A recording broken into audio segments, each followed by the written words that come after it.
It takes a village, because for all means for all. Together we'll break down any wall. Linked in love, we won't disarm. We're uniting the grassroots army strong. So press play, feel the spark. This is where the movement starts. It takes a village and we're the proof. Truth in action, raising the roof. It takes a village. It takes a village. We rise together, louder than fear. One voice from fire, crystal clear. From every banner, every street, unity moves on dancing feet. We rise together, we're strong. A million hearts singing one song.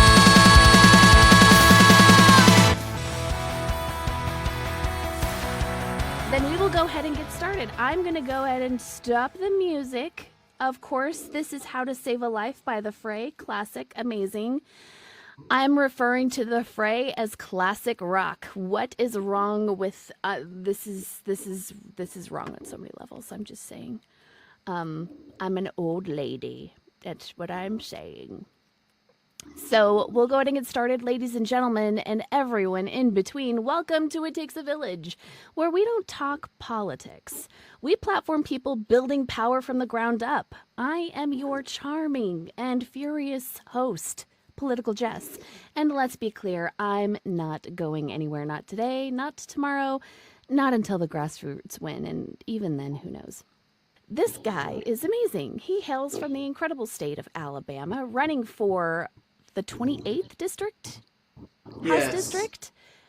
Fabulous. Here to shake things up in the best possible way. Please give a warm, rowdy, amazing grassroots welcome to the incomparable Robert Hunter. Welcome, my friend. How are you doing tonight? I'm doing pretty good. How are you doing? Doing well, thank you. Amazing. So let's kick things off before we just have people come in to start asking you their questions. By the way, the floor is open. If anybody has a question for Robert, please be sure to request up. The first question I ask, and I've started asking every candidate this. But actually, let me give you an opportunity first to talk about your camel. Not that camel, sir. I would like to talk to you about the straw that broke the camel's back, right? Everybody knows what that phrase means. The straw that broke the camel's back, but we're not being hit with straws. Robert, we're being hit with the whole damn camel. The whole damn camel in the face constantly. It's very uncomfortable. So can you tell me what the camel was that broke your back, that inspired you to run? And tell me a little bit about the community that you hope to serve. So what I would say is, the way I would put it essentially is the idea that my community deserves dignity and representation.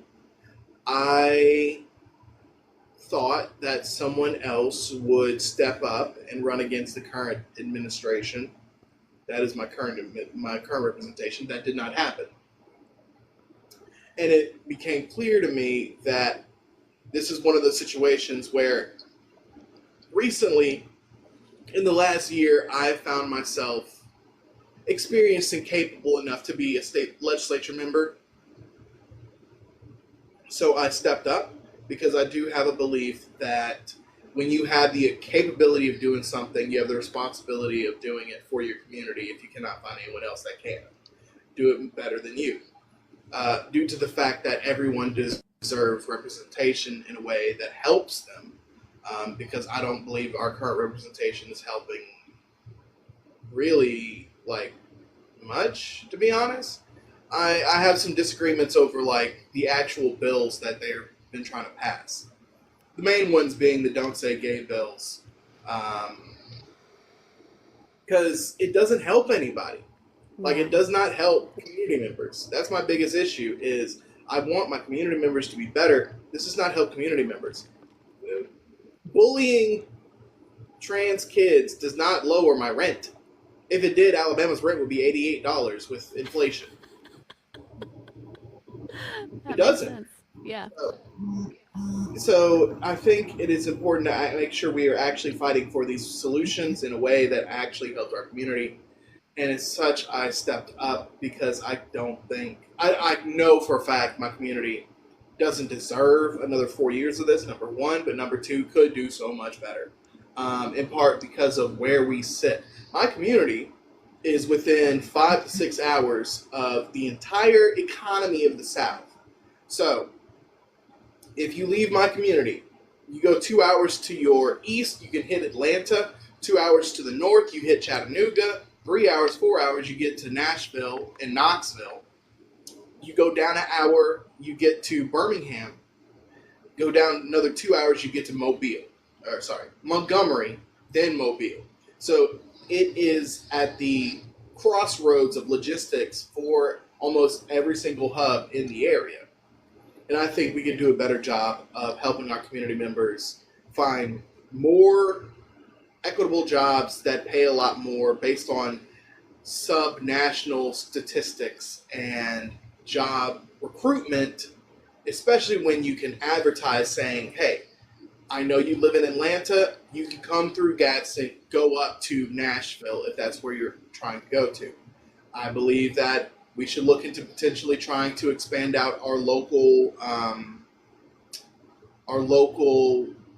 airport that we have. That way we can serve as a secondary location for anyone coming into the state of Alabama. That way they bring dollars into our community. In general, I just don't feel that we're being helpful to what we already have here and being helpful to community members in general. I believe that certain community members are being underrepresented, especially our LGBTQ community members, in part because they don't feel safe. And as someone who is an ally, who has organized my city's pride for 3 years, I don't feel that's appropriate if you're supposed to be representing everyone. I love that. There, especially in red states, it seems like these days the culture wars are taking more precedence over real life issues, like, how much my grocery bills are and whether or not my daughter is going to have health care available to her. They're more interested in policing who goes into bathrooms in the southern states, especially, and it's incredibly frustrating to live here. So I appreciate that you are running, sir. I will tell you that we need more people like you to run. So thank you for taking up the mantle. I know it hasn't been easy, but we appreciate you. One question that I ask everyone going forward here is that many voters, especially young, working class, and marginalized communities, feel betrayed by candidates who run on these bold, progressive platforms, but they quickly compromise or abandon those values once they're elected. So if you win this seat, and you will win this seat because we manifest that shit around here, okay? If you win this seat, how will you ensure that your actions match your promises, especially when pressured by your party leadership, corporate donors, or political expediency? What is your plan to stay rooted in the moments that got you here? What I will say is, the first thing I would say is I don't... Sadly, one of the issues with Alabama is I don't really have to worry about external party leadership. I'm actually a state Democratic executive board member for the Democratic Party for the last 6 years as a youth caucus member. That's impressive. I'm trying to find a nice way of saying it. I'm good. You don't have to be nice here. Diplomatic way of saying it. I think that our current representation that is like the framework for the state proper is stuck in a past generation in a way that is not currently helpful. You can put it in the newspaper. I have large disagreements with my current representation, so much so that I was actually removed with a whole bunch of other people from the state party, and the national party had to come in and reinstate us.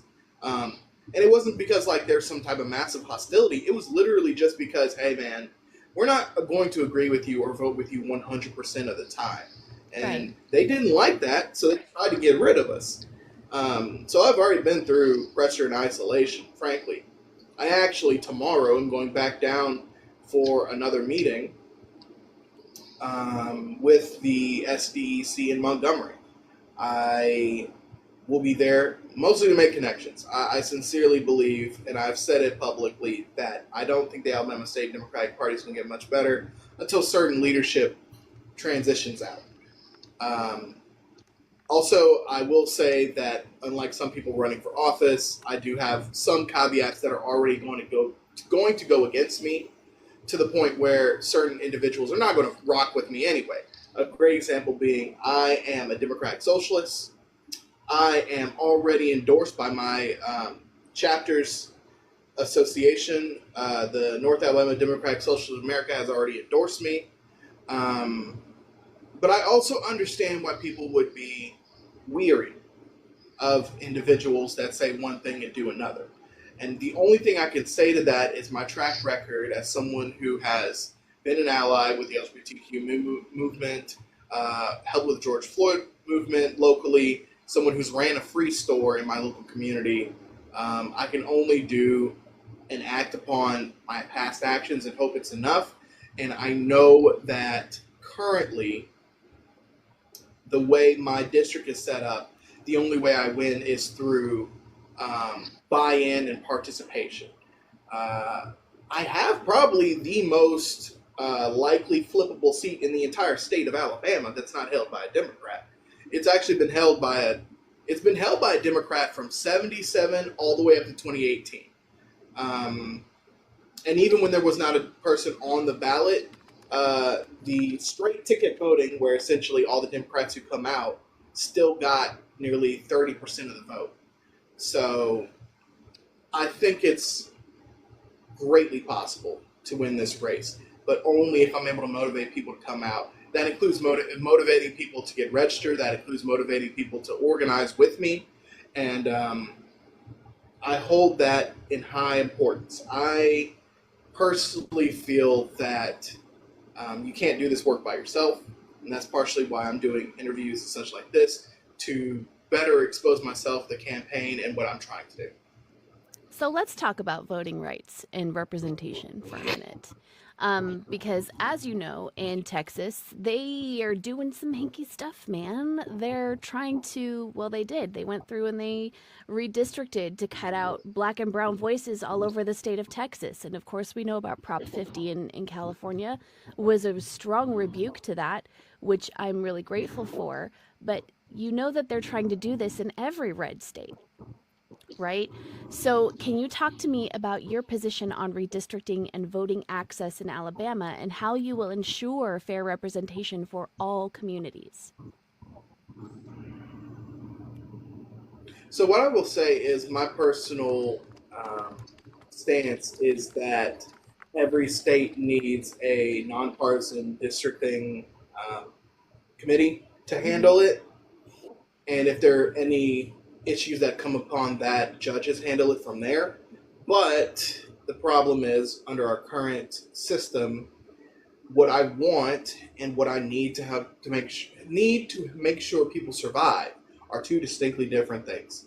I would love, on the federal side, I would love for the filibuster to stay in place because it can be a useful tool for what's supposed to be conversation and diplomacy. It's not been used for that, so it has to go. Much like my personal view of the commission is, I personally believe we just have to start winning seats and rewriting for more partisan gain, because we cannot fight effectively against conservatives doing this. Especially, it's not even just that. It's another issue that pops up is there are down ballot effects when you make some of these areas that used to be, based on their district competitive, and then you force them to be non-competitive, you get more conservative individuals that in some cases don't have any real caveats that are checked into because they just have to win the primary. They don't have to be exposed in the general. But also, when you do that, you lower potential turnout all around. Oh, why would I come out to District 5's presidential election? I was only going to come out for like my governor anyway, and they've already locked it up, so I have no reason to come out. Gerrymandering in itself is terrible.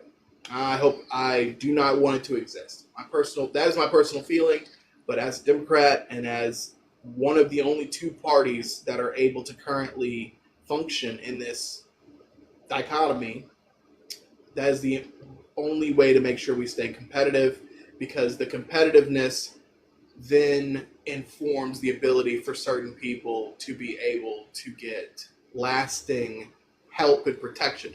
People tend to forget there are consequences to getting elected. A great example is when I am elected, within the first 2 to 3 years of me being elected, there will be a oversight committee seat that will pop up that I get to fill when it comes to my local police's oversight.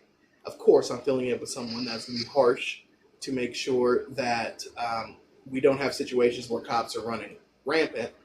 But that's only possible if I win this race. Most people then have to ask, oh, wait, if a cop does crack me over the head, what happens when you go and you're like, do you know your local representative? Have you had a conversation with a local representative? Is your local representative someone that you actually want in office? If not, there's a good chance that the person that they chose to represent you in that capacity, also you're probably not going to be rocking with either. My current plan is honestly under development. I personally think that I cannot build a law that would protect rights in Alabama in a way that is what it's supposed to be. I would say the work would be on the educational side of outside of the actual legislative system. Sadly, when you are an elected official, you do get some type of pompous and power, so there'll be individuals that all of a sudden will listen to me. And a part of that will be me using that leverage to start asking, hey, we don't have civic classes in our local community system. I would like to team up with some churches, I would like to team up with some businesses and just have civic classes where we educate our actual voters. Whatever money it costs, I'm willing to pitch in, if not fully fund it, in part because educated voters are always going to be more effective at bettering your community than waiting on Republicans to turn the other cheek. I sincerely believe it would take less time. Do you have churches in your community that are open to that sort of thing? I should have about 5 to 10. That's really great. I will say mostly. Yeah, I will say like there's some caveats that come with that. You'd have to build out a program. You'd have to actually do some work in finding educators that can do it. But that can be done in like 6 months. I cannot guarantee. I won't lie. I cannot guarantee that I'll be able to convince. What would it be? 55 to 60 Republicans to change their mind on the thing that gives them power. Yeah. Like, I I don't. be a tough sell. I personally don't think it's going to be possible within 6 months for me to walk up to the representative that represents the district right beside me and tell him, hey man, I would like to redistrict your district. You would automatically lose because you pushed all the Black and Hispanic members out of your district. So if we were being equitable, I'd move them back just because that's where they live. Yeah. He would not. He's like, you want to take my job? It's going to be a hard sell. I'm literally getting paid to ignore the words you just said. Yeah. Right? Crazy. So what are your feelings about federal oversight for voting laws in states with histories of voter suppression? I'm for it. I mean, I personally lived through the catastrophic a failure that was Shelby v. Holder. Alabama quite literally said, hey man, we're not racist anymore. And then 5 minutes after they got that ruling, they changed the rules of voter ID and then started taking voter ID locations out of black neighborhoods. And then mysteriously, black neighborhoods, voter participation dropped. Yeah, strange how that works. They did the same thing here in Texas. So weird. Yeah. So tell me how you feel about people having the ability to vote if they have a criminal record. What's your stance on that? I think once you serve your time, that's it. Our ability to vote is supposed to be that is one of the other issues. Is it as far as I know, there are not a lot of laws locally when it comes to your permanent right to vote. You just we have the right to vote, but it doesn't I would like to see some updated laws around what it means to have your rights to vote, what it means to lose them, and what it means to easily gain them back. I personally believe that it's supposed to be a part of your American citizenship because it's supposed to be the bedrock of our democracy, which is the so-called founding print of how we interact as a country. So I personally am for getting them back, no problem. Amazing. Thank you for that. Norguy, thank you so much for hopping up on the panel. Your puppy is super duper cute, by the way. What question do you have for Robert today? Oh yeah, just what you reminded. I know that the Dems do not support our colleagues in the South, and I know you guys are working as hard, so I just really admire it. I'm from California, so if I get anything that's not appropriate to district, I'm happy to drop down. But what you reminded me of kind of the populist mentality, when it comes to giving former felons the right to vote. I'm all for what you just said, and then it reminded me that the excuse that Florida used was that they haven't paid all their fees yet, and I think once you've been incarcerated, there's no real way for you to generate the funds to do those fees. But I think I know there's a stigma against democratic socialism, but I wonder if a policy having fees and parking fines and penalties for criminal behalf be a portion of your income rather than a flat fee, that would just at least show your constituents and anybody in the state that the consequences for breaking the law are virtually the same for the rich and the poor. It's something they've tried out in Finland. So basically nobody speeds because it's going to be a huger fine if you're a millionaire. I don't know if you think that kind of stuff would sell in your district, or if that would be kind of start to bridge the gap of the class consciousness and being able to appeal to people who just want the working class to be respected. So what I would say is I don't think that externally it would be a problem, but internally it's not what my community and my district is looking for currently. They're more worried about making sure their baby is fed or making sure their rent is paid. I'm not against it, just so we're clear. Sure. But I have to represent my district, and for the most part, I won't say that populism can be a loaded term because there's plenty of people that believe in the idea of a empowered group of people taking it to the infrastructure of the government. But then it becomes a question of what is under that second layer of populism. Is it we're doing this because we don't have enough money, or we're doing this because we want to remove brown people? Plenty of people get tricked getting into populism and not actually being able to discern the two until it's too late, and they take an action that they regret later on. Hence the reason why I would like more civics education in my local community. That being said, I'm not against it. Actually, one of the things that I want to have in my local district that I'm going to be fighting for is a bill that's going to be rent stabilization. I personally believe that if you're a regular citizen, you should be able to not die in the street level. That's it. To help that, I would like to stabilize our local rent by essentially saying that if you own more than 3 or 4 houses, you cannot raise your renter's rate more than 10%, 12% year over year. Because most Alabamians and most Americans do not make a 10 to 12% increase in their salary every single year. No, it's Yeah, like the way I like to 10%. put that is like when you give someone a $1,200 a year raise, and then your rent gets raised by $1,200 a year, you just gave the landlord a raise. You didn't give the worker a raise. Like, and that's that kind of stuff. But yeah, I think that putting it as a revenue stream and also kind of an equalizer, because I definitely see what you're saying about the double-edged sword of populism. So I really thank you for your insight. Is that all you got for me, Norguy? For the moment, that's just what sprung to mind. All right. Thank you so much for popping up. I'm going to go ahead and drop you, okay? Thanks. Thank you.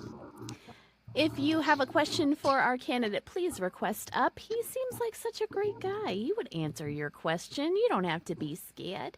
So tell me, Robert, I know that you speak a lot about education in your district. Tell me what your plans are to help the people in your district with their education woes.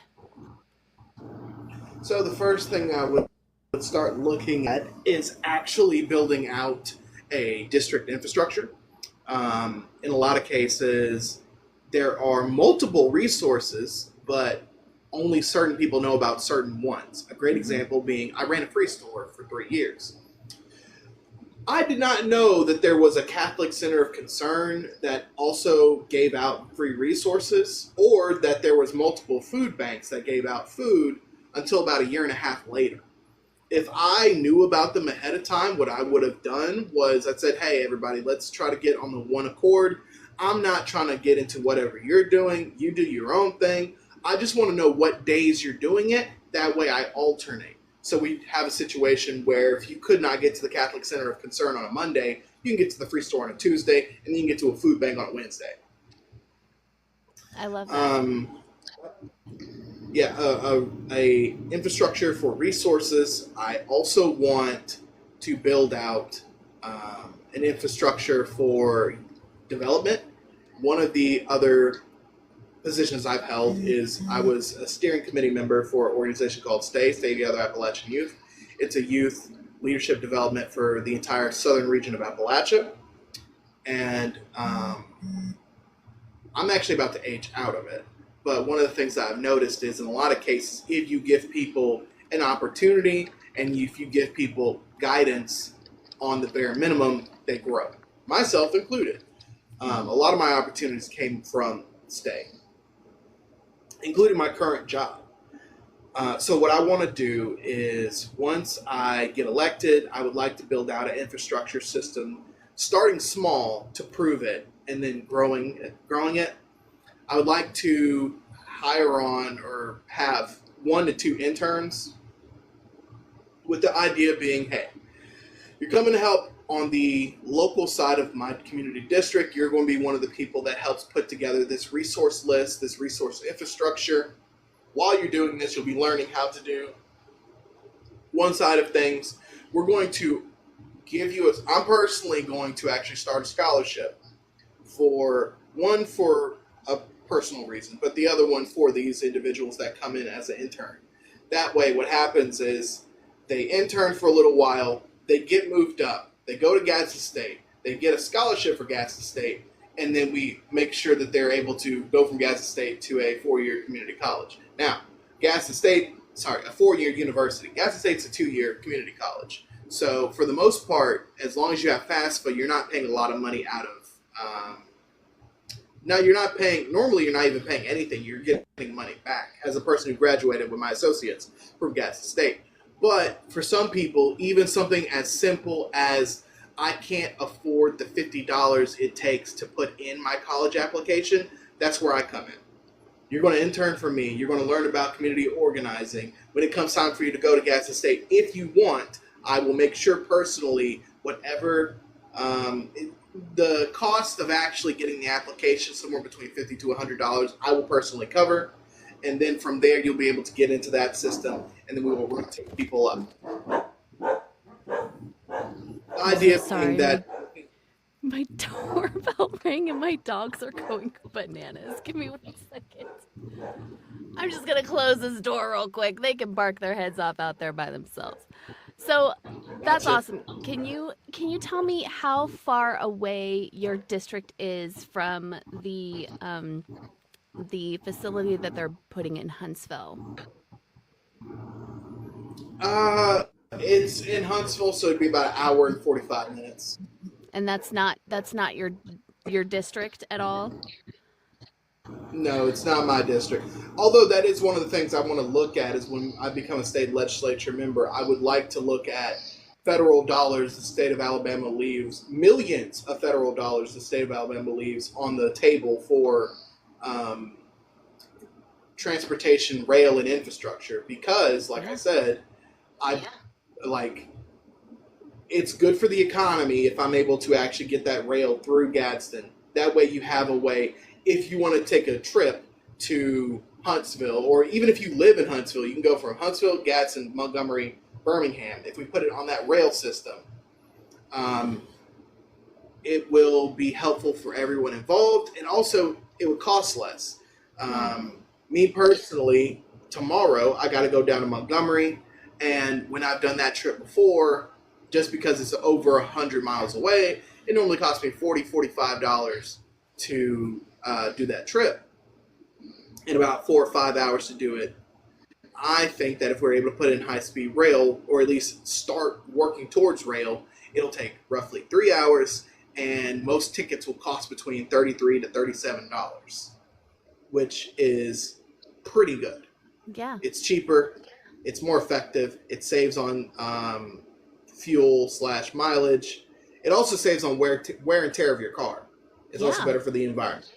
And roads too. I mean, that's huge for infrastructure. So how do you plan to support STEM education and vocational training to meet the needs of the growing tech sector in Alabama as a whole? So that goes back to the infrastructure. A lot of our tech / high end, you would say, mechanical infrastructure is going to be out of Huntsville. Mm-hmm. And a part of that being able for me to connect Huntsville to Gadsden through some type of transportational system will open up opportunities for our individuals to easily be able to go there and back. So you'll be able to live in Gadsden, pay Gadsden rent, and then go work in Huntsville, because Huntsville rent is almost double what Gadsden's is. That sucks.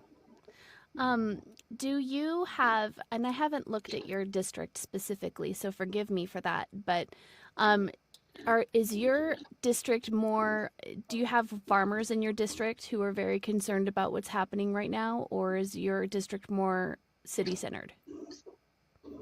So for the most part, it is it's about 22%, rural and 78% metro. I will say that it's real easy to go from city to suburban to rural. Like, I'm in the middle of downtown. It would take me 1 second going to the north Gadsden. It would take me about 5 minutes to hit suburbia and another 5 minutes to hit rural, and it's still in my district. So I am in one of those situations where I do have to cater to all of them, and that is one of the situations that I want to look into currently, because I think that we can potentially bring some prices down with creating more economic food chains locally, because we have a lot of rural area that can be converted into farm. So it has been one of the issues that's popped up. Same thing with them repealing parts of the farming bill that deals with hemp and THC. That's another issue that's popped up. That's put at least 5 or 6 businesses out of business in my local community. I'm going to expand your donation area, but I want you to expand also on that answer. Can you tell me how you feel as our viewers are listening to you? What is your stance on legalizing the devil's lettuce, I guess, is the safest way to say it on TikTok. So, Yeah, what is your stance on that? I'm for legalizing it due to the fact of 3 or 4 issues. Number one, legalizing it then brings a profit to our local communities that is not always there, especially when we're talking about the South where things can just simply grow better in this area. Mm-hmm. Number two, if it's legalized, it is then categorized and there's some type of quality control. So you're not going to have an issue where someone smokes something that they think is, you know, this thing, and it turns out, oh no, that is mercury in grass. I'm like, mercury in grass, and then they fall over and die. So, sorry, shouldn't say die. Fall over and pass out. Unalive. We love TikTok. TikTok's great. The TikTok shop is amazing. Yeah. So one of the issues there is really simply it's not helpful to the community. Also, when you legalize it, you take away whatever profits illegally that would go to criminal actions and this criminal conspiracy. Also, we got bigger fish to fry than that particular substance. I mean, we have opioid overdoses still in the dozens in the local area. And some of those overdoses and forever sleepy times could be avoided if we're able to use the substance. Yeah. Yeah. I will tell you that I'm from California originally. Well, originally I'm from all over the place, but I spent the majority of my life in California, and I will tell you that when they legalized that, the revenue that the state was able to bring in again gave them so many options to help with, like, free school lunches for all the kids, by the way, which is incredibly helpful, and it would be incredibly helpful right now. It helped with maintaining the roads. It helped maintain your emergency services. There was such a boon from the income that it brought in. And honestly, it just made people happier, you know? So to me, there's not a downside. But again, we live in a place where the culture wars are, they take precedence over the actual needs of the community. So I appreciate your answer on that. Thank you for standing up for that. That's really important. So speaking of healthcare, Robert, how do you plan to improve access to healthcare for veterans and rural residents within your district? First things first, I am going to be for expanding Medicare expansion here. I'm for it due to the fact that way too many of our community members currently do not qualify based on the chasm that is between what you can earn and what you need to earn for good health care. If I remember correctly, the cutoff currently is like you can make no more than $5,000 a year, which if you're a functional human being and you already pay in my district $700 a month for rent, that's over. Your rent alone is going to be more than you're legally allowed to have for you to get that regular Medicare. So, sorry, I keep on getting them mixed up. Medicaid expansion. Medicaid. So, I would like to have that expanded. Also, this affects individuals that are, myself included, unable to pay on the other side of that deep chasm. Because what ends up happening is you make too much money because you have a roof over your head for what Alabama qualifies it as. Mm-hmm. And then for you to then pay enough in health insurance that it's actually good health care, most of the time it starts out at $300 to $400 a month. So when it's that doesn't even include copays and deductibles. On the federal side of things, I'm for a single-payer healthcare system due to the fact that it's cheaper. Yes, your taxes would go up about $200, but you'll never have to worry about paying out of pocket again. And that's only if you make more than a certain amount of, like $14,000, $15,000 a year. If you make less than that, you would see no cost at all. Yeah. Yeah, it makes sense to me. Are you guys experiencing any of your rural hospitals closing because of what the federal side is doing? Yes, we've had somewhere between 10 to 12 hospitals close in the last 4 or 5 years. My district is lucky that we have two hospitals right next to each other that are still open. However, without Medicaid expansion, I cannot guarantee. Sorry, that's TikTok telling me I need to move a puzzle piece. Continue. So sorry about that. No, you're fine. I have to make sure that we actually are able to do that due to the fact that it's not a guarantee that the hospitals are able to stay open if they're not getting more resources and revenue coming in. We could see potentially one or both of them close in a decade. So right now it's not a problem, but I'm not just dealing with right now because I have nieces, nephews, I have family members that are under the age of 25. I potentially want to have kids.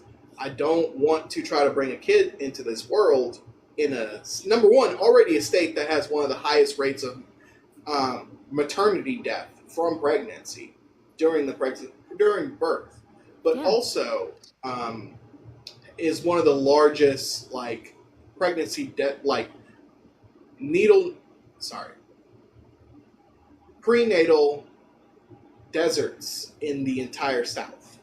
So I'm thinking about my community members today. I'm thinking about community members a decade from now. I'm thinking about my community members 3 decades from now. Because hospitals don't open back up because it's a multi-million-dollar startup normally. Yeah. Tell me how what your stance is, and again, we're talking about Alabama, where culture wars are keen to actual, constituent needs here. So tell me what your stance is on women's health, specifically ABs, and what you plan to do to push Alabama into the direction that you see for the future for your constituents. So one of the funny things is the person that I'm running against is probably the most conservative individual in the entire state of Alabama, or within the top 5. Me winning this seat will quite literally move the entire state's legislature 2 ticks to the left. I am for people being able to control what they're doing with their bodies. I don't personally, unless you're infringing on someone else's rights, I don't think the government has the right to be rooting around your body. Just as simple as that. I don't want the government messing with me because the government has in the past sterilized black people, black men specifically. So even on a selfish basis, I don't like that because it's not helpful to me or my community. So I'm for it. Tell me, if you have you done any sort of research into what the mortality rate is for Black women in your community, and if what you plan to do, if anything, to address that? 7 or 8 per 100,000. It is actually higher that a chance that a Black woman dies during childbirth in Alabama than they do in Iraq serving during the height of the Iraq War. The first thing is Medicaid expansion because that will give a lot of pregnant mothers access to resources that they need. The second thing will be a resource expansion infrastructure that I'll be working on outside of the legislative system because cannot guarantee conservatives are always going to be doing things in the best interest of my constituents. And then the third thing would be teaming up with current nonprofits in my local community that go over the basics of parenting and prenatal needs and requirements. Because a lot of people, again, aren't educated as to when you need to start taking vitamins. Most people don't know a lot of stuff when it comes to this, and it's very time sensitive as, you only have 9 months. Not even 9 months, really. You only have 2 months start of pregnancy to get these things under control before it starts affecting you and the baby. Well, and a lot of people don't think about like postnatal care either. They think about prenatal care. You got to take your vitamins. You got to make sure you're eating right. Don't smoke. Don't drink. Obviously, doing all the things to prepare. But your body goes through an incredible change after the baby is born too. No matter what the mode of delivery is, so to speak. So having that care afterwards too is such a huge it's such a huge aspect of it, and it's often overlooked. They think, well, once the baby's born, everything's fine, and that's not Yeah. necessarily the case. So, A great example being able to identify as a partner or a community member signs of postpartum depression or anger. That is something that also is needed. absolutely, absolutely, and not something that's talked about nearly enough. So, thank you for that. Amazing. So, ladies and gents, on the screen right now, you have all the information that you need to support Robert in his campaign. Do you want to tell us a little bit about how you're raising your funds, what your next fundraiser is going to be? Where can people find you next? So, for the next 2 or 3 weeks, I am more than likely going to be on a bit of a hiatus, not because I don't love the lovely people that are viewing us right now, but because I need to make some time to actually be in my community to door knock. My door knocking campaign starts going into December, and I also have a LGBTQ and allies potluck I'm having for both Thanksgiving and for Christmas because certain individuals, I want to give them space as members of my community that they feel safe and comforted and feel decent, Yes. and give them the option of doing something when more than likely they will not be going to visit their family in my local area. So I do have some upcoming events that is going to take me away from it, but you can keep up with my TikTok, you can keep up with my website. Anyone that can sign up through my Mobilize, I'll make sure that you're on my email list, and I will personally get into contact with anyone who, of course, give donations. As for donations, I need to raise $40,000. I am planning on doing that by finding 300 individuals willing to give $5 to $20 a month, and that'll cover it.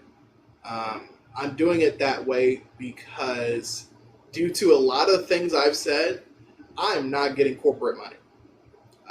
That's good, though. That is good, and it is one of the issues that pops up. My opponent also is going to have a ridiculous amount of money. I think if I last time I checked, the average is going to be they're going to spend at least $500,000. That's a lot of soup What? kits. I'm just saying. Yeah. That's a lot of soup kits. Yikes. Also, a portion of my campaign funds will be going to mutual aid and helping out community members. It's not all going to like an ad Sunday morning before an election. I think that's dumb, number one, but number two, I just personally think that's not very helpful. I in love general. that. So I'm going to ask you one last question, and then I'm going to bring up our activist for Activist Alley, okay? And I would encourage you to stick around and participate in that conversation as well if you have time. If you don't, I completely understand. But the last question that I'm going to ask you is a very, very important one, and I want to know. You have so many people, especially in the South, that are marginalized communities. Black people, brown people, people in LGBTQ communities, people who feel that they are being hunted on a regular basis and they don't feel safe. And you touched on this a little bit earlier in our discussion, but I want to know, what do you say to those people to give them hope? We find our power in ourselves and our community. Our community makes infrastructure, our infrastructure makes America, America makes the world. I use world under quotations due to the fact that we have issues in our world that will need to be solved at both the local, state, federal, and global level. I'm here. If you need anything, let me know. I really want to help. I hope my track record shows that I I hope that my track record shows that I'm someone worth trusting. You seem that way. I mean, the first video that I saw of you was a couple of months ago, and I knew right away that you were a very approachable person. You just have that vibe about you, and I really hope that your community can tell that about you. And I know that it seems like we don't have a lot of, viewership right now. Everybody in this room, please follow Robert. He's an incredible candidate, but I can't wait to see what you do. I think that you're going to make such a great impact for the people of Alabama, and they're lucky to have you. So thank you so much for running. Thank you again. Of course. And please stick around while we talk to this and our next amazing guest that we are going to welcome in here. Ladies and gentlemen, it is about time for Activist Alley, where we focus on activism and people who are moving and shaking and making a better world for all of us. And a week ago, 2 weeks ago, I want to say, Kate, I saw your video and I was like, this is effing brilliant. So effing brilliant. And I'm like 10 toes down. This is so amazing. I would love for you to introduce yourself and tell everybody what the Can't Win Victory Fund is. Please. Absolutely. First, I'm going to take this sweatshirt off because I look like a floating head. I was not floating here with a black background. Now I'm a whole human being. You're a whole human being. I love that. All of me. I'm Kate Barr, and I'm the founder of the Can't Win Victory Fund. And what we do is support candidates running in these unwinnable, gerrymandered AF districts across the country. Right now, we're laser focused on North Carolina because filing is coming up. But we've got a whole bunch of elected leaders, especially Republicans, who don't want to have to run for office, and we're going to make them. I love it. I love it. So one of the things that you said in your videos was that you want to piss off Republicans. And I was like, yes, do it. Piss them off. So are you looking at running people in national seats? Are you looking at filling them in any seat anywhere? Like from school board to governor to... Yeah, so we are focused on gerrymandered districts. So that means mostly state legislative and U.S. House seats. There's a whole conversation about gerrymandering for county commissions and city boards that's really important too. But yeah, pretty much anywhere that there's a Republican trying to avoid being held accountable, we want to show up. And then I don't know if you saw my latest trick for accountability is I'm a Republican now, and I'm running in the Republican congressional primary against my congressman. It's diabolical. It's diabolical. And I love it. I love it. This is the kind of energy that we desperately need. So I am encouraging everyone in this room, please, please, please hit the follow button on this amazing woman. Push her content out everywhere, and let's spread her like a virus. Okay? Like a virus. It's going to be fabulous. Speaking of fabulous, hello, my friend. She's loading. How you doing? I'm good. You sound terrible. I feel great. But do I look good? I know that you look fabulous. You look fabulous, darling. So, I know you just popped in really quick. This is my friend Kate. She runs the Can't Win Victory Fund, and I don't know if you got to hear the mischievous shenanigans that she's doing. How first of all, do you have any questions for her? No, I think that your approach to everything is fantastic, and I need more energy like that everywhere. Yeah. Thank you. Yeah. That's what we're trying to build. We got to disrupt some of this nonsense. Actually, all of this nonsense. Yes. All of this nonsense. So you're looking at taking this nationwide. I know right now you're focused on North Carolina, but you want to spread this out everywhere. Yeah, we have heard from people in, all right, I'm going to try and get the states right. Texas and Florida and South Carolina and Tennessee and Georgia and Utah, although Utah just got a more fair map. So maybe those folks are doing better now. Yes. And I'm missing a couple of states. I mean, like, so many people are ready to take on this system. And it's such a great on-ramp to try running for office also, because you can't win, which means you can't screw it up. You can say anything you want. You can like be on your platform, talk about the things that are really important to you, help people understand how these absolutely ridiculous voting maps affect their daily lives. And especially in a place like North Carolina, where our state legislators get paid $13,000 a year, you don't end up governing. It's like being a super volunteer for democracy. I heard that Indiana gave Trump the finger when it came to redistricting. Yes. It turns out people hate redistricting like this. Yeah. So the only way you can do it is if you're so certain you're going to win no matter what. Like 85% of North Carolinians think gerrymandering should be illegal, and they did it anyway. Didn't Florida say no too? Was it Florida that also said no just recently? They did, but I think there's been a little back and forth there. So I'm not putting them in the fully no column yet. It's Florida. Right. Yeah. Well, it's as bad as Texas, honestly. Although I think that Texas is truly probably the worst state of all. Yeah, that Texas gerrymander, according to the Princeton Gerrymandering Project, is the worst gerrymander in history. Wow. Well, we've got one of the worst, most corrupt governors ever. Like, he's diabolical. That man. Yeah. This is a man who did away with DEI, and he's in a wheelchair. I call him Rollermort.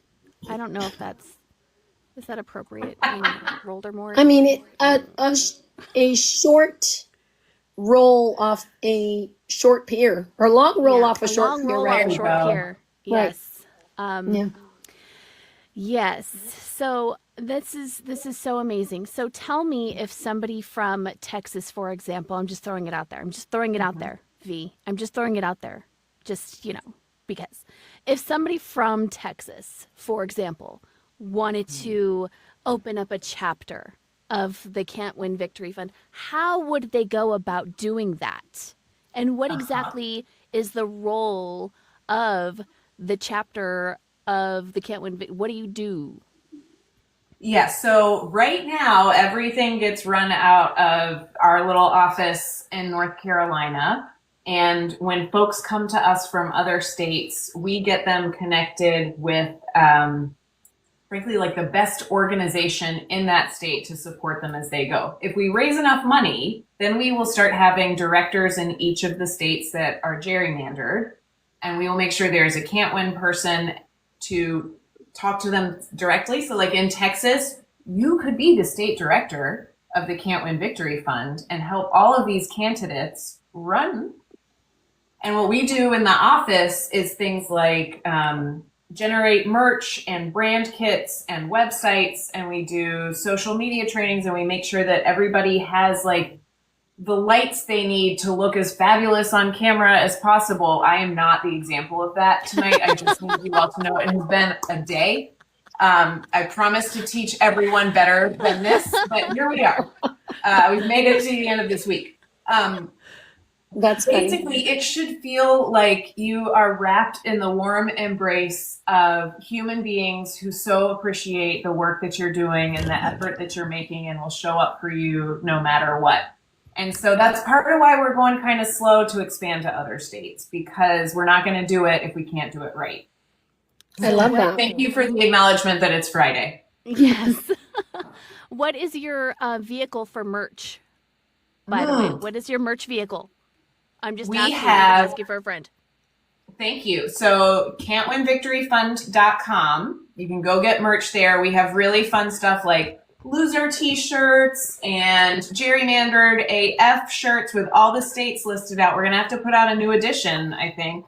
And then if you want campaign merch, that's katebarrcanwin.com. Awesome. just putting a little nugget in your brain for later. This lady down here at the bottom of your screen is a Latina business owner who makes merch.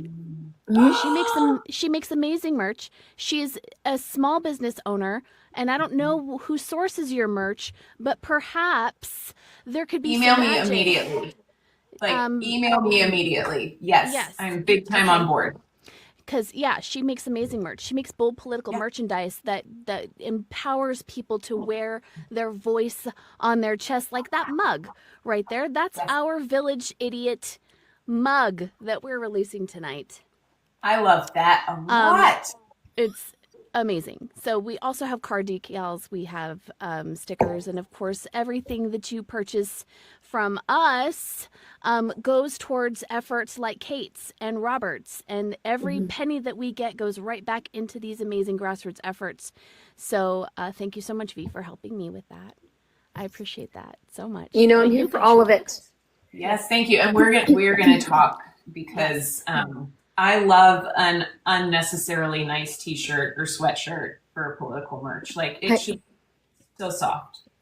Yeah, I have 250 very not nice T-shirt designs. Well, they feel nice. I see what you're saying. I see nice. what you did there. I just want it to feel nice on the skin. It can be mean as hell on the front. Oh. Yeah, that's right. Oh, That's the yes. energy we've got right now. This is also- exactly what we need. Go ahead, Robert. I was just going to say, I also want to give you a heads up. You may want to check I'm sure you already did it, but you may want to check the bylaws of like the actual state parties, because posts, I think it was like 65. A lot of states, once people start switching parties in the 60s and 70s, they made new rules saying like you have to support this year's candidate for whoever you're running against. You have to, there's a whole bunch of yada yadas. You have to be a registered Republican for like a year before the election. So that's how they deal with, some states deal with that. Like, for example, my state, I have a little bit of a tussle that's probably going to come up where there will be one or two independent progressives who are going to be running in states where there won't be a Democrat. Someone has already let me know, like, they could try to kick me off the ballot for supporting them. I'm like, the way the bylaw is written, it says if I don't support the Democrat, but if the Democrats don't want to run in that area, y'all cannot hold me to that. Yeah. But it's something. And my people, not people, a lot of the Democratic socialists in the area started talking, and that's one of the reasons why we're going to try to target areas that won't have Democratic representation on the ballot. But I do want to let you know, like, that could be something that pops up and bites people in the butt. Yeah, so every state is different. You're absolutely right. In North Carolina, you have to be a registered Republican for 90 days before the election. I actually registered back in May when we started noticing that gerrymandering was going to be an issue in a way that we hadn't expected. And there's certainly stuff where, like, the people in power in the state Democratic Party, by the letter of their bylaws, cannot support a Republican. But it begs the question, what does support mean? And, like, I'm not saying I have Republican values in any way. So there's some stuff. Also, they're not going to support me because I'm not a Democrat, and that's cool. We're going to do this our own way. Different states work different ways, and when I tell you that we keep our lawyers in business, because I feel like every day I'm asking them some question that makes them go, I really don't know if there's any case law on this. Yeah, it's a good flag. And folks who are thinking about it should definitely check out what their state's rules are. And I'm happy to help you figure that out too. Right, because it's one of the things that I'm going to be looking into my local state party, because we saw one of the issues that happened with the North Carolina party was essentially there was multiple individuals that switched parties after they got elected. That way, it broke the supermajority, or it gave them. There was one. Her name was Trisha Cotham, and she ran as a Democrat, and then was within months switched to a Republican, and that is how we actually ended up with a 12-week abortion ban. So she's the worst.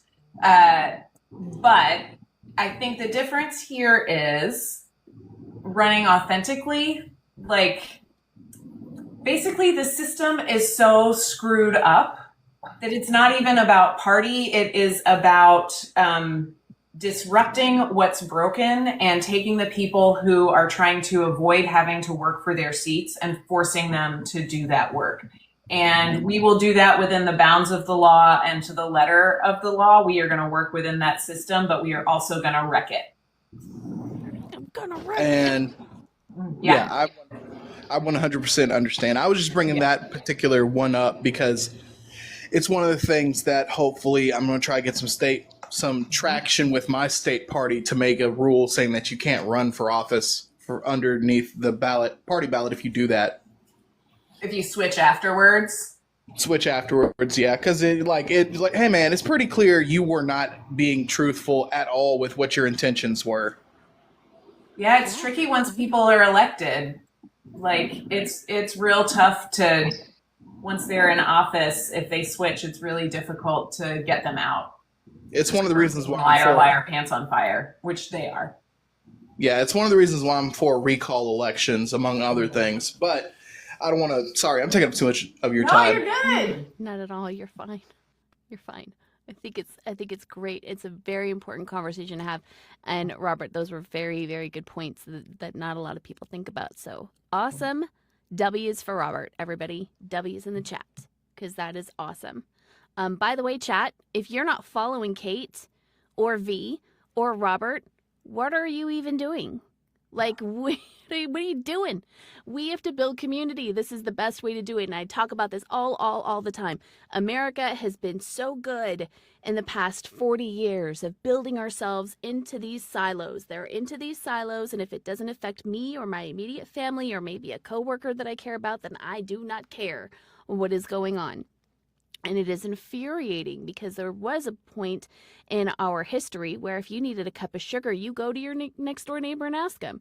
But nowadays, you don't even know your next door neighbor, because if you need a cup of sugar, you just order it on DoorDash and it's there in 20 minutes. You know, we've got to get out of our silos. We've got to talk to our neighbors. We've got to ask them how they're doing and if they need anything. Be the help that you want to see, because gosh, if something happens where you don't know how you're going to feed your family, you have to depend on the community that you build, right? You have to depend on the community you build. So, and that goes for everybody. So do what you can to get out of your silo. We have at It Takes a Village, we have started building soup kits. We have built a ton of soup kits. It's like a Ziploc bag, and it has canned goods in there, some shells or rice, and you put everything together in one pot with some water with a season packet, and there's bouillon cubes in there, bay leaves, and non-practicing white person, the recipe calls for 1 bouillon cube, and I had 4 in there because, again, non-practicing white person. So need that on a shirt, by the way, Fee, just saying. So yeah, just It's on a shirt already, but Jennifer doesn't let me put it on the site. I know, it's infuriating. I want that shirt. I want it so bad. Make your soup kits. If you want to help us build soup kits, then please buy something from our showcase. And that money goes right back into our communities. It goes right back over to Kate and Robert and all of our other grassroots efforts. It's so very important that we stick together right now. It's very, very, very important. Ginger, you are my hero. I don't ask my neighbors for sugar. I need to be the change I want to see. But I have anxiety, so. I'm like Ginger. We have an incredible community where I live, and I just send my kids up the street when we're out of an ingredient, and they knock on doors till they can bring it home. It's outstanding, and everyone deserves to live in a place like that. Yeah, that's incredible. And yes, Norguy, introvert struggles for sure. He also came up. The kids. Yeah, I know, right? That way you don't have to do it. Yeah, I'm in. I need to. I think I need to. My daughter needs to be a little older before I can let her do that. That's She's a little still. So at least she is to me. So Norguy also had a brilliant idea for a shirt. Via, I gotta tell you, he said this. I asked him how he was doing, and he said, "Exhausted and existing," and I think that would be a great shirt. I feel it every all day. the time. Yep, exhausted and existing. So yes, so we're about ready to close it up, guys. It is 1,000,000 degrees in my vocal booth. My dog was in here contributing to that. Oh, nope, there he is. He is still in here contributing to that. Ugh. So, we're making sandwiches for dinner. What about you guys? I don't know. We don't know yet. Mm-mm. Yeah. I'm not sure. My husband is in charge of dinner, so I'm excited to walk into the house and see what we're eating. I love that. I'm feeling margaritas, and that would be enough. That's enough for dinner. Liquid dinner. Yes, I love it. What about you, Hunter? Robert? Currently making a roux for a soup.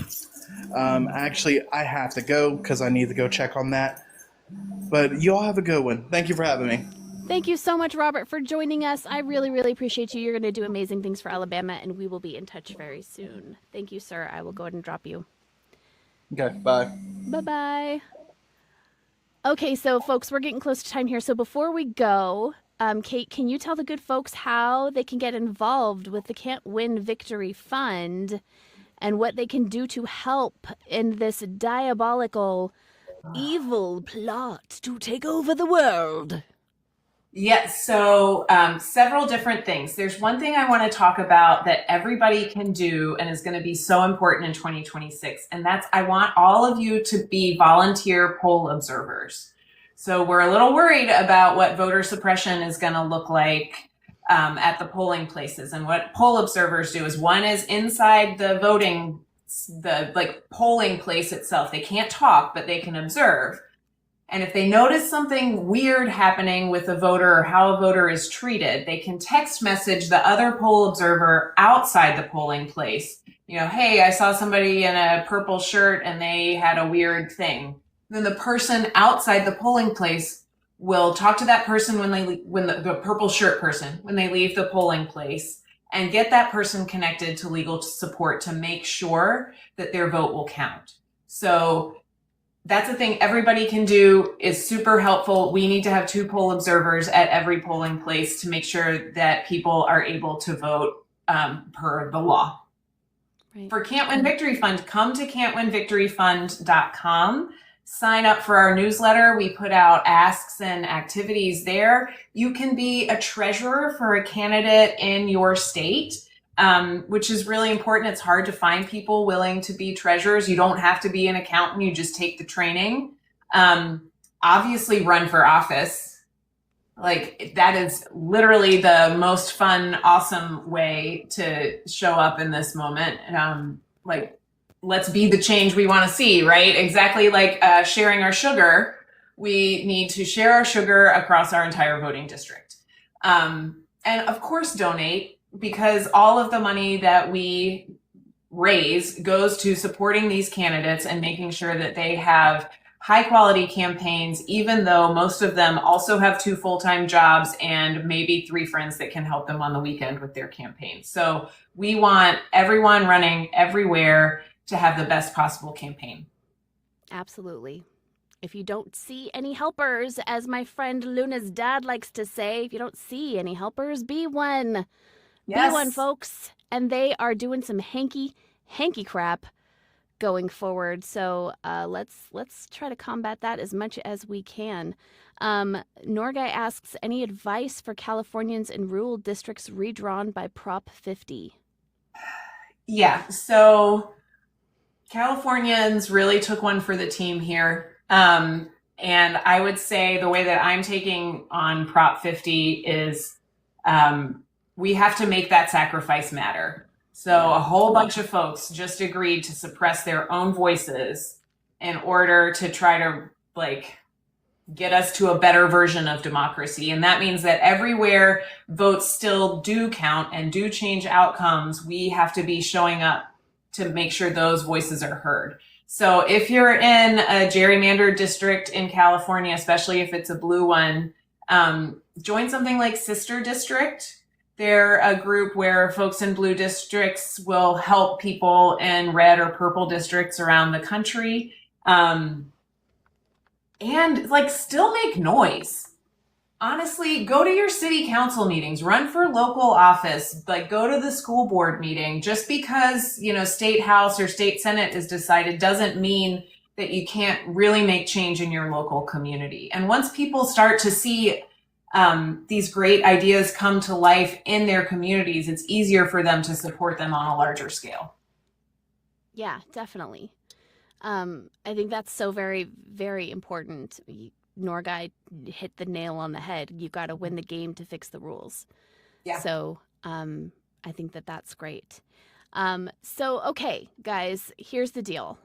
We all know how we feel about big money in politics, right? Like, it's absolutely busted. It's busted us on a way that just breaks my soul in a million pieces. We have to fix this. And in order to fix this, the money has to come from somewhere. So we don't want it coming from the I country, or we don't want it coming from these big corporate, donors who get giant kickbacks from Congress after they do that, right? The money has to come from somewhere. We want Congress to work for us. We want these elected officials to work for us and not for Bezos, right? Mm-hmm. So, but again, that money has to come from somewhere. So whether it's your wallet, whether it's your time, whether it is just sharing their content, share Kate's content, share Robert's content out. It gets more eyes on their content and helps pushes their message across the interwebs, and you can do that part for free. So please do that. And donate to the Can't Win Victory Fund and donate to Robert's campaign. They're incredible. And the amount of diabolical energy that I'm getting from you is absolutely insane. The scheming never ends. This was scheming so never delightful. ends. Thank you for having me. I'm so happy to have met you. And again, you are welcome here anytime. You always have a place on our platform to talk to us and to tell us what you guys are up to. I want to know every time that you expand into a new state. I want to know. Yeah. I want to know what candidates you are running, because I want to talk to them on the show to spread their message out. I want to work together with you. I want to be conjoined at your hip, sister, so we can. I love this for both of us. We can get it going here. I would absolutely be remiss, folks, if I did not send a special thank you to our content creators. They are here helping us tonight. V, you are incredible. And any other content creators that are here helping us out tonight. Just a reminder to you guys, we have a special election on December 2nd in Tennessee, District 7, for Afton Bain. Okay, she is an incredible progressive woman. She is strong, and she is going to flip that seat, but she needs our help. So if you have time, if you have 5 minutes, if you have 5 hours, whatever you have, you can go to BlueSue, that's BLUTSU.org, okay, and look into phone banking. Phone banking is not scary. I know. I have super bad anxiety, okay? I have super bad anxiety. I don't like to talk to people on the phone. When my phone rings and I don't recognize the number, I'm thinking, oh shit, who died? Okay? So it's not that bad, though. It's really fine. It's great. You're talking to Democrats. You're talking to people who are already engaged. You are talking to people who want to make a change. So we really, really need to flip that seat. I would highly encourage you to go and check out bluesue.org so you can sign up to phone bank. Whatever you guys can do to help. Not Your Merch, an incredible organization, V. I'm going to sing your praises right now. V makes incredible products that you can wear and use and put on everything to speak your voice. And I just want to reiterate that it can feel, especially in southern states, so incredibly lonely out here, right? It can feel so incredibly desolate, thinking that you are the only person who has any sort of sense at all. It can really make you feel insane. But because of your merch, V, because of your shirts. I can wear my shirt and people know automatically that I'm a safe person to be around, or not, depending on how you see things. But but it makes people feel brave, and it makes people feel like they're not alone, and we need that. We need that so bad. I want people to know as I'm walking down the aisle in my local Lowe's that I'm an ally. I'm an accomplice. I'm somebody who's standing up for people's rights, and I'm not going to back down. So I thank you so much for providing that for me. I would have never, ever had that had I not happened across your page one day. It's been so great. So We have a lot of fun doing it. We love it.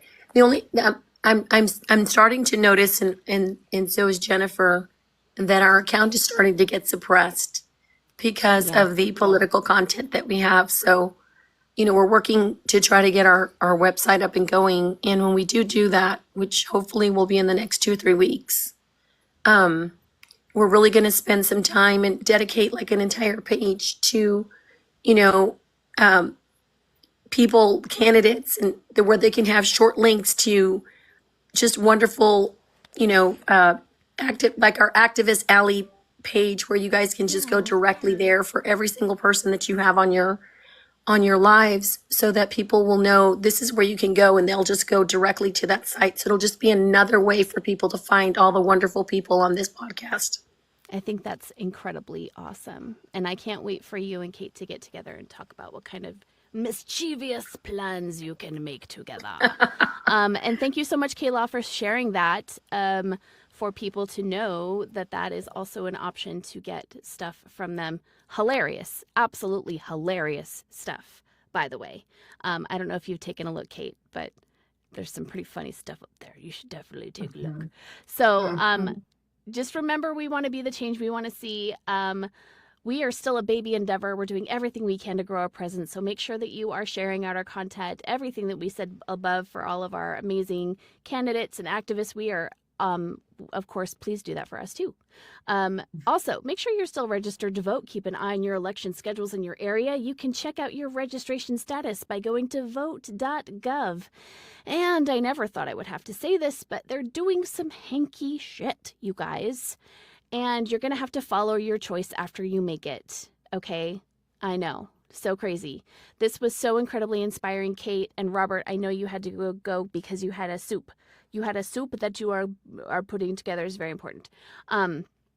But I appreciate you guys so much. Thank you so much for spending the time with us today and getting to know everything that you guys are up to. You're going to do incredible things. I want to know more, Kate. So we will be chatting. You got it. So I just want to remind everybody here that the fear is the point.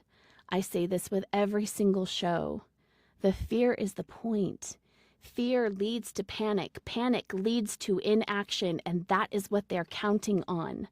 But I will be goddamned. Okay? Hope and community are the answer for all of it.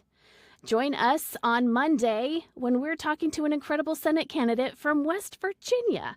The guy's got more personality in his baby pinky than the entire state of Texas, and I know Texas is big. And that seems like an impossibility, but trust me when I tell you, okay? Be sure to follow us on Substack, not Spotify. We canceled our Spotify, and you should too. Reasons. Apple Podcast, Tube of You, and if I could make a quick plea, we would absolutely love it if you'd go just pop right on over there and leave us a little review. That would be really helpful to get us more eyes on our content. Kate, do you have a Substack? I don't, but I need to get one. I'm so embarrassed. I just got on Blue Sky today. So my age is showing. Guys, I'm getting my shit stuff together. Bear with me. Hey, I have a Blue Sky. Do I ever get on there to use it? Nope. Nope, I don't. There's just a lot of platforms. It's a full-time job maintaining all of them. So yes, I completely understand. The national blackout is happening the 25th through the 2nd of December. Please make sure that you are shopping small. If you are shopping at all, call in sick if you can. Cancel your streaming services. App fatigue is for real, Norguy. Like, exclamation point, exclamation point. Please take care of each other. Kate, thank you so much. Robert, thank you so much. V, my heart, I just love you to pieces. You guys are so incredible. Thank you all so much for being here, and I hope you have a great night. Take care of each other, okay? Thanks, everyone. It takes a village because for all means for